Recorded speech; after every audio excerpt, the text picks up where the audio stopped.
people connect to the authenticity. Yes. You know, that's what they want. Yes. And they can smell it a mile so good. away Yeah, exactly. when you're not being authentic, when you're Yes. being, you know, forced or fake or whatever Yeah. it is, they smell it. Yeah. Welcome back to the Reganar Report. Today, we have Tiffany McQuaid. And McQuaid, Tiffany really has so much to offer and so much value to present to you guys. She has a lot of tributes, a lot of journeys in her life, things she's accomplished, and I can't even really speak on all of them. Some of the things is owning and operating her own brokerage, title company. She's written a book, working with a lot of different investors down here. So just all around an amazing individual, accomplished so much. And today we have her on the podcast to share her story and for you guys to listen and learn from her. Thank you so much for having me. I really appreciate it. Yeah. So first off, who's Tiffany? It varies by the day these days. You know, Yes. you got to keep yourself moving. You got to wear a bunch of different hats, Yes, right? So yes. I've got like every hat that I own out and kind of wearing all of them because, you know, sometimes you find on your journey, you know, as you evolve and get a little older, like Yeah. to my age range, all of a sudden you'll start to realize that, you know, there's a kind of gifts that you have that you can put out to the world Yeah. in varying degrees, and you may as well just put it all out there, try it all on for size, and you'll find things intersect so Yep. beautifully. So even though there's so many things that I'm doing, they all cross over. They all, yep. There's some Yeah. synergy in some way or fashion, right? Yes, yes. So tell me, where did you start in kind of the real estate realm? Well, so I am in my 22nd year Wow. selling real estate in Southwest Florida.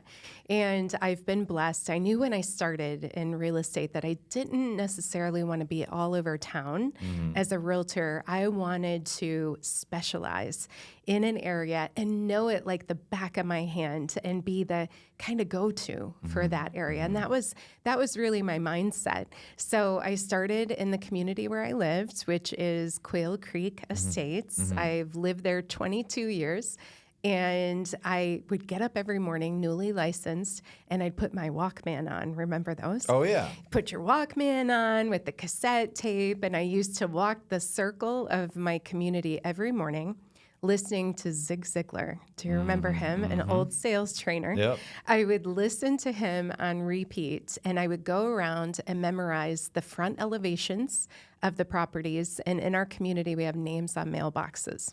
So I would memorize the front elevations and the names on the mailboxes because I knew that one day I was going to start getting calls to list properties, and I wanted to be able to immediately know who the person was and where they lived when they called. Right. Just to know right away. Know it like No the back of hesitation. my hand. No hesitation. Knew every street, every crevice, every nuance of the community in the area. And for 22 years, I've had market share on the listing and selling side. So It's because you became an expert, right? yes, yes. And that can apply to every different realm, right? You got to first learn. A lot of people, and I hijack for a second, but a lot of people are like, oh my God, I got to start my business. I'm going to do it in this. I'm like, well, do you know anything about it yet? Yeah. Because it might be beneficial for you to go learn, right? Yeah. Be an apprentice for a while, right? Right. Learn the trade, learn the craft, become the expert on someone else's dime, kind of, right? Yeah. Learn it, and then if you really want to be an entrepreneur, go out and do it. Not always, not saying it's for everyone. Everyone has different paths. But you went out, you learned every single part of that community to become the expert, then to be able to serve them.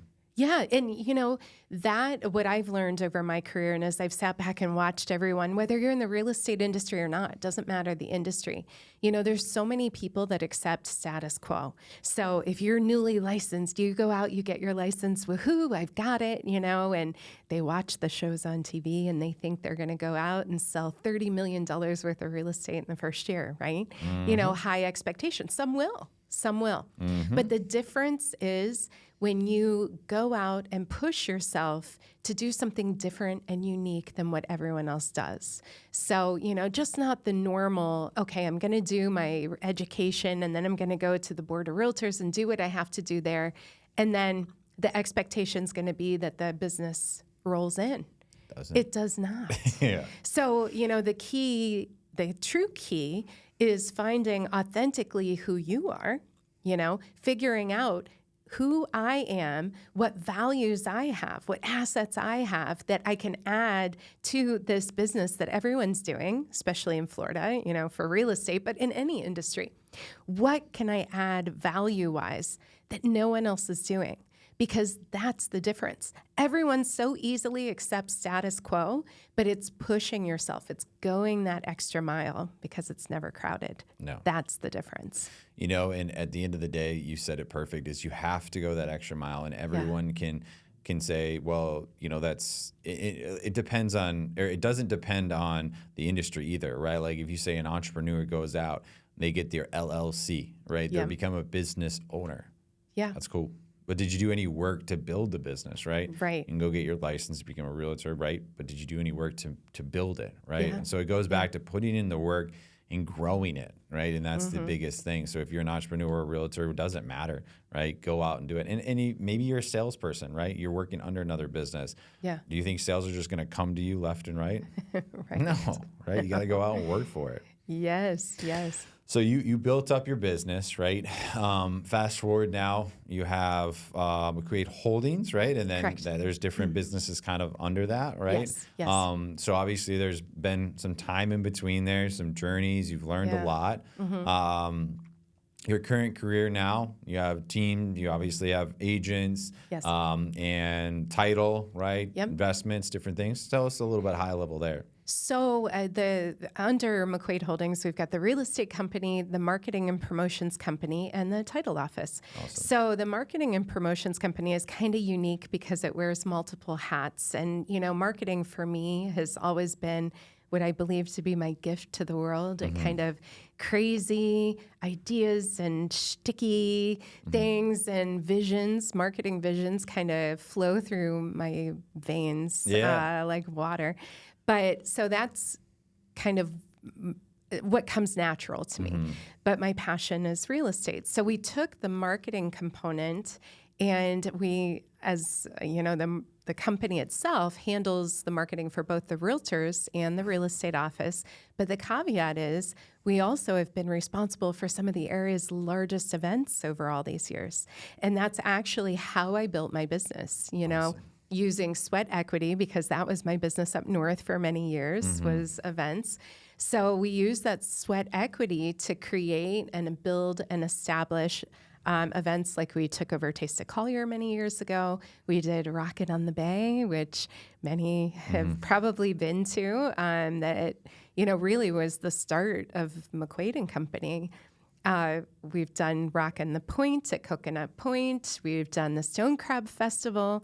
So, COVID kind of altered things a little bit, but, you'll see those events starting to roll back out pretty soon. It's awesome. And, like you said, there's a lot of crossover, right? The media and marketing can help out. The real estate thing help out on the other side. So, I think from a young entrepreneur or someone that's in a world and they're trying to find their lane, find a lane.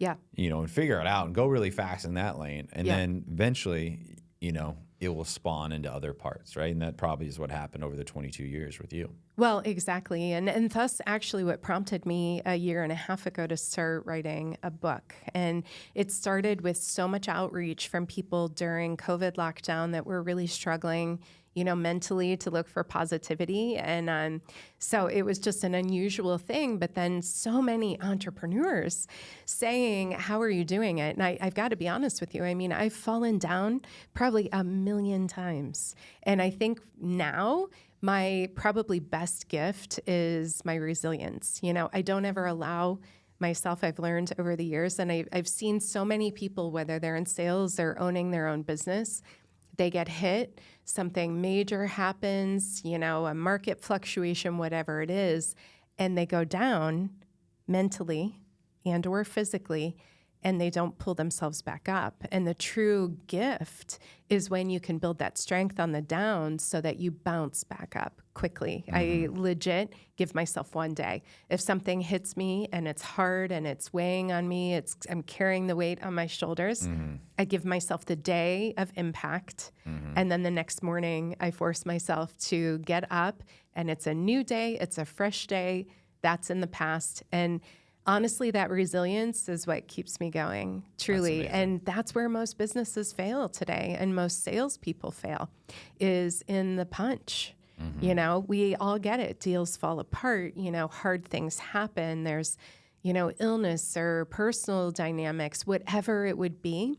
We're all getting hit. But it's how quickly and how much you take time to really feel sorry for yourself or not. That's the difference. And it's not if Yeah. you get punched as an entrepreneur. It's when. It's when. It is so when. And it's going to happen, you know. And that's where you see so many entrepreneurs fail. And that's why I wrote very vulnerably, I will add, wrote the book. It's called To the Nth Degree, INTH. It's how to stand out by going all in. And there's 7 keys in the book, each starting with the word in. So it's everything from intrepidness. That's about the punches. That's about life's blows. We've all had our stuff. And that's what that chapter is about, how I maneuvered from a very young age some major life dynamics and how I kind of maneuvered it. And as I aged, used it as a strength as opposed to a weakness or a story.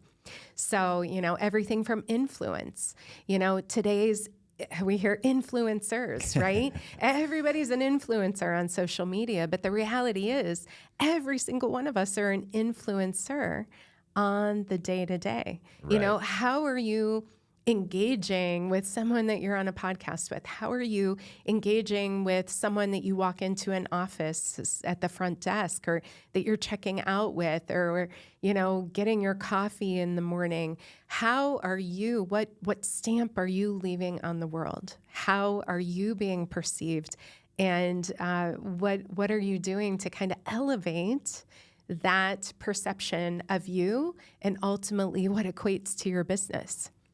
And what value you're presenting to them, right? What value you're presenting. Because again, status quo is where everybody lies, you know? And this is actually an analogy that I use sometimes, and it's silly to think about. But when you think about, for example, any, say, city parade that they do, right? So 4th of July, Christmas, whatever holiday, St. Patrick's Day, that everyone, you know, runs within their cities. And all these businesses sign up. Have you ever sat on the curb to watch these parades go through? Everyone gets excited, right? It's a holiday. Everyone's celebratory. They're heightened. There's excitement. Well, ultimately, what ends up happening is you've got all these businesses usually paying to sign up or participate, and they throw something together to just kind of drive the length of the parade to participate, right? Correct. That's good. That's good. Some people put signs on the side of a truck, or they'll do, you know, little things here and there. But here's the thing, and you have to think about this in any business. If you're running a business and you're participating in the parade, I'm using it as an analogy. It goes for every avenue. But you're participating in the parade and you're paying to participate. And you've got this moment where you have 10 to 12,000 captive people there, excited. They're elevated. You have an opportunity to jump into that elevation so that you're creating top of mind awareness and recognition for your business. How are you stepping into that parade? How are you stepping into the business? Are you just slapping signs on the side of your truck and going through and tossing out some penny candy? Or are you taking the time to figure out the messaging that you want to convey? Putting a little bit of investment into how you put it together, making it remarkable so that when you're going through, something's happening to those 10, 12,000 people that's causing a heightened reaction because they're already heightened. But that when they walk away from that parade, they're going to remember you. Exactly. Over everyone else. And when their, plumbing goes down and you're a plumbing contractor and you've just put through, something that stands out, that's memorable, who are they going to call? They're going to call you. So true. But see, the majority of people do status quo, both in business or in participatory events. When you've got captive audiences, you have to figure out how to stand out and what's going to convert, because you don't just do them. I mean, you do them for the feel good, of course. You want to participate in, functions, community events, whatever it is. But the key is conversion. And when you can walk away converting them into a potential future client, and they're going to remember you because you've done something outstanding, that's where your business grows. Yes. And that's where I see most people fail, is they get so stuck in the status quo, just whatever's average. We're not going to push the envelope. The key is in pushing the envelope, especially in Getting today's world. uncomfortable, yeah. And especially if you're a realtor, as Yeah. everything's changing. If you're not pushing the envelope and you're not bettering yourself and getting more education and becoming, the expert in whatever category you so choose, whether it be a farm or in, a specialty field or area, whatever that would be, you're going to struggle. Yeah. And, And you're not adapting, right, to the world that's changing. Right. You're not pivoting, right? Right. And if you're not standing out, and you were saying, when you were saying all that about the parade, it made me realize, a lot of people spend a lot of money on the Super Bowl commercials. And then what do we all do? We said, what was your favorite? yeah. Right? So, are you spending the extra time, energy, and effort to be like, that was the best commercial of the whole time? Right. Well, and there's a prime example. There's another opportunity. So they spend all that money to participate. They've got all these eyes. That's why they do it. But what happens? They convert them in that day. They get people talking about them, but where's How do that they commercial follow up? spot after that? Yeah, exactly. Where to go? Yeah. The true connection is in making the connection, but keeping the connectivity going. And that's where people forget that it's not in a sense top of mind for the immediate, even though that's important. It's top of mind overall, right? Because, maybe let's use real estate, for example, right? Yeah. Are you really needing to buy or sell right that second? Probably not. Right. Right. It's in a year, it's in 2 years, it's in 6 months. It doesn't matter, right? So are you going to be relevant when they are now going out? Yeah. Are they going to remember you or not? Yeah. Right. That's the important part. Not, hey, I just got my license. Well, that's cool. If I'm a buyer seller, I don't need anything from you right now, right? Yeah. But are you being relevant later? Yeah. But the problem, and you probably know this, and you preach this to everyone, Yeah. is they all want instant gratification because that's the world we live in. Yeah. And that's not the case, right? No. Marketing, how much is it for your, in a sense, paying it forward mentality, right? It's always down the road. What you do now, you'll reap later. Yes. Right? It's like a farming community. You have to spend money to make money. And where, again, you're absolutely right, where realtors and entrepreneurs fail is in the quick gratification. They think, I'm going to mail out 2 mailers. And, I mailed 2 out and nobody called me. Well, number one, what was the messaging? Number two, it takes 6 to 8 impressions before they even start recognizing you. What are you doing to up the value of that conversion? And that is the difference. It is a long haul. It's a nurturing situation. And people are so quick to say, oh my gosh, I posted 3 times about this property on social media and nobody commented. Well, what's your messaging? Right, are right. you hooking them? Are you telling a story? They will always connect when there's a story, What's the story behind that property? That's actually something that I talk about in the book. You could be a restaurant that, has been around for 1 million years. And, maybe Elvis visited there once and had the apple pie and fell in love with the apple pie. There's a story. That business can now ride on that story. Elvis's favorite apple pie in, Chattanooga County, whatever it would be. But on the flip side, it could be just their grandma's recipe or their great grandma's recipe. And there's a story there too. It's been passed down. It's, a pioneered situation that everyone loves. There's a story in everything, and your values in your story and in the story of the property or business that you're marketing. Yeah, totally. And there's so many different ways to skin the cat or whatever they want to say, right? Like you have to find what also means something to you, right? Yeah. And so, maybe you find that idea and then you figure out how that ties into you, your moral compass, everything that aligns, and then build off of that.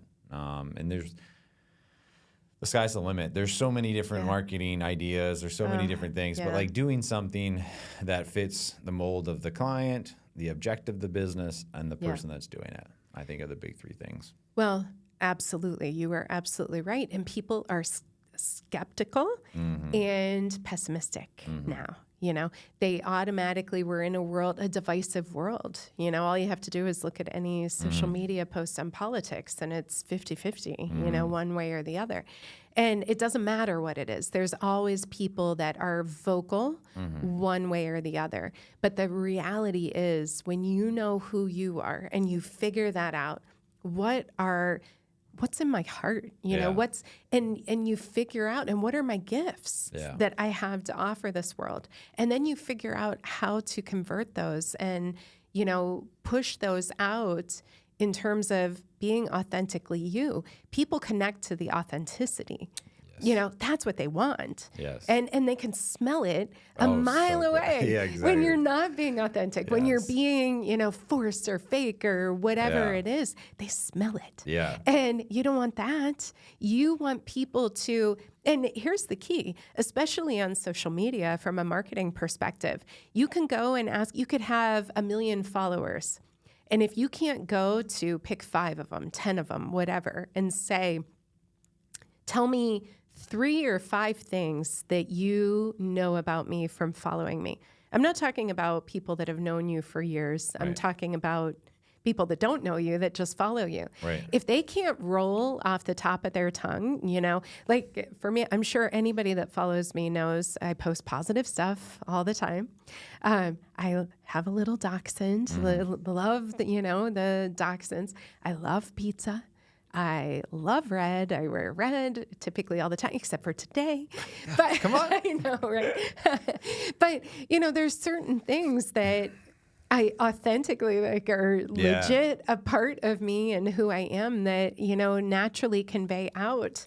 And that's the key. People should be able to throw those things out because that's where the connectivity happens. Oh my gosh, I'm going to call Tiffany, when my sister-in-law comes down to buy because she's got 2 dachshunds and I know she loves and they'll be able to connect that way. Right. You know how much business we get off dachshunds, people who love pizza, that are always asking me, stopping in our office to, find out where our favorite pizza places are. There is so much business in the authenticity. So don't think you have to be like everyone else. You don't. You have to be like you. Exactly. And the thing is, people don't understand that we've been trained. We are now in a world, like you said, that instant gratification, but also in a world of ads, right? Yeah. And that's changed so much. An ad back in the day was this professional, let's say production, where now it's really changed. Like, if we see an ad, how quick do you scroll past it on your phone? Yeah. How quick do you click skip ad on YouTube? How quick do you get past it, right? Yeah. So we are so trained to know that is not authentic. That is not a true post. That is an ad, right? We know it. We're so good at identifying it. Yeah. So then why would you try to create a content piece on your personal account that's not authentic, right? Because we will see right through it. Yeah. And so that's what you were saying it. And people are like, oh, well, they won't be able to tell. They will. Trust me, we are professionals at it because we are all inundated hours of the day through our phones. So be authentic. Right, and whatnot. So I want to switch gears for a second here. Let's talk about some exciting news that's kind of happening here in Southwest Florida in the Bayshore area. Tell me about this. Yeah, well, I mean, I'll tell you, Naples as a whole, obviously #1 rated Yeah. city in U.S. News and World Report. I mean, how blessed are we to live here, right? But with that goes the infiltration of, the varying areas. You're seeing a big surge in renovation and complete transformation. And Bayshore is one of those areas, adorable art district. You go down Bayshore Drive, headed to the botanical gardens. It's becoming magical. Yeah. Really, it's creative, it's colorful, it's trendy. There's great places to eat. There's Celebration Park. It's fun. Yeah. There's something to be said for the vibrancy and just a little different dynamic. So that area has been completely transforming, and we'll continue to transform so we'll much. continue to. And there's so many properties there on the water, that it's been like this little hidden gem. And, we've been super fortunate. We actually just this week broke ground on a new construction community going right on Bayshore Drive called The Grove. And it's kind of has a little orange theme, puts me out of my red for a little bit, being forced to wear orange every now and again. But I've had so much fun coming up with crazy puns. Orange, you excited? That's good. Yeah. Pretty punny, huh? Yeah. Right. A community has so much appeal. Yeah. Yes. Oh, you're having way too much fun. I know. With this. I will go crazy. We even have been getting orange crunch cake from the Bubble Room in Sanibel and having it, when we're having little gatherings and stuff for the community. But, supporting some Sanibel businesses too. Yeah. But the reality is when you're looking at areas like that are totally transforming, a community like the Grove, which will be 32 single-family homes right in the heart of Bayfront, it's going to be a welcome kind of perceived change of just driving up the actual perception of the area. So it's an exciting project. So cool. And because a lot of people forget how close you really are to everything, right? Yes. Right next to the water. You can be sometimes on the water, depending on what property. You're less than 10 minutes from Fifth. Yeah. I mean, you're so close to everything. So just remarkable area. That's one of my favorite kind of areas too. Yeah. And it's still not fully developed in so many ways, right? So, it's not a Aqualane Shores, Old Naples, in a sense, price point yet. It's still something that people can get into, and it will just appreciate over the time. Well, and I would equate it out to like a lake park, in terms of what's happening. So very similar. The quality actually of this build is designed and done by Jeff Harrell of Harrell & Harrell. So he's super high end, typically doing Port Royal area homes. But, so the quality of the construction is really, really high. But like exactly what you said in terms of location, I clock it at 6 minutes from my office at Bayfront to Bayshore. Every time I go, I always clock it. It's always a standard 6 minutes, sometimes a little under. So from Bay to Bay, that's what. From Bay to Bay, that's what I keep saying. It's just such an easy drive from downtown, but you're not totally in the thick of the hubbub, so you can escape a little bit. So that's kind of nice. Yeah. So talking about Bayshore and how it's expanding, obviously we went through a lot a couple years ago, right? From a hurricane standpoint, Hurricane Ian, and Sanibel. We got some exciting stuff. Kind of shared. Me and you were chatting about that, and you got some stuff to share on that. But first of all, just like how has Sanibel been affected, and how has it changed in the last couple of years?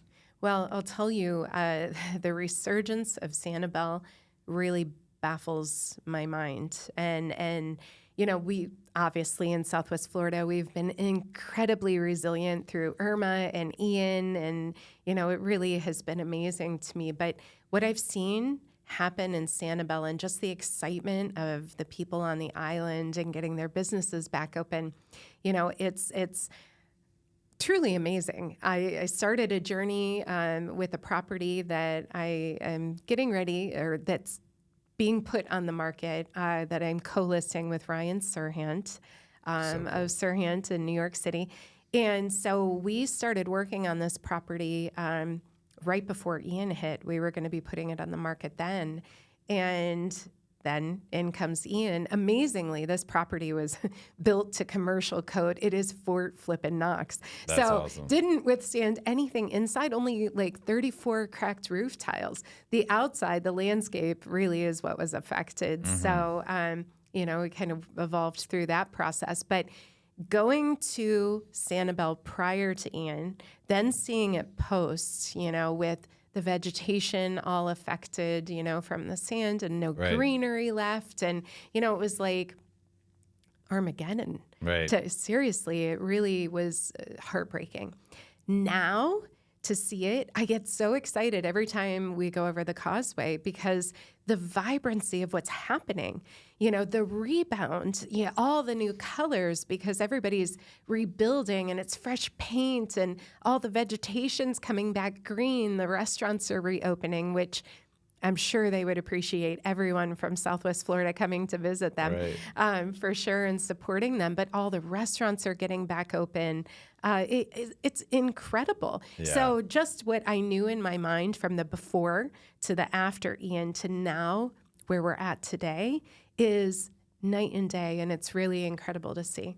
It's amazing. Yeah. It just, like you said it, though, I want to reiterate, because a lot of people have said this over the past couple of years is how resilient Florida is and Southwest Florida specifically. Yeah. It's like we got hit hard, right? And everyone's going to admit that, but, it's all coming back stronger. We're coming back, better. And it's just beautiful in that way that, it's like people still want to be here and it's not going to change. And, I love it. So.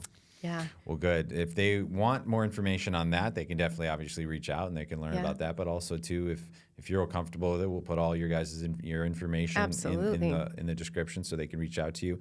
We are out of time, but Tiffany obviously shared so much today, which she shared a lot in her book. So go ahead and make sure you guys get her book. Where can they get your book? Anywhere books are sold, it's online on any platform, overseas and here. So it's The Nth Degree: How to Stand Out by Going All In.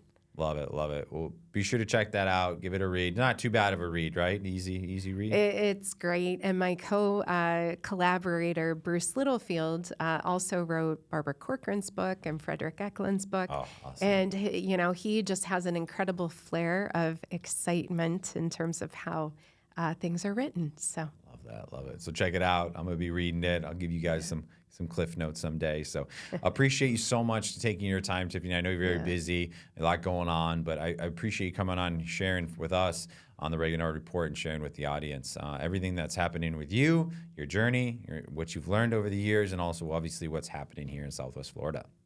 thank you. Thank you. So we'll see you guys on the next episode. Thanks.